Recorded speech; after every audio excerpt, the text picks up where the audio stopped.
अरे बदलणार की, संविधान पण बदलणार, कायदा पण बदलणार, तडफडून मारण्यात येणार. भर चौकात बाबासाहेबांबद्दल बाबासाहेबांबद्दल चुकीचे शब्द आवाज काढणार, मला कसा आवाज काढणार.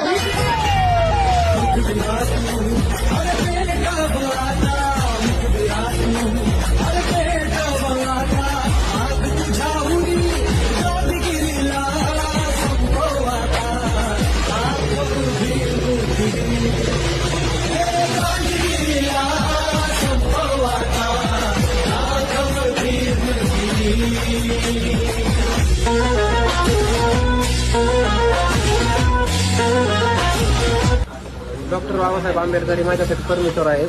तर माझ्याकडून जर चुकून जो व्हिडिओ गेला त्याबद्दल मी माफी मागतो पूर्ण समाजाची.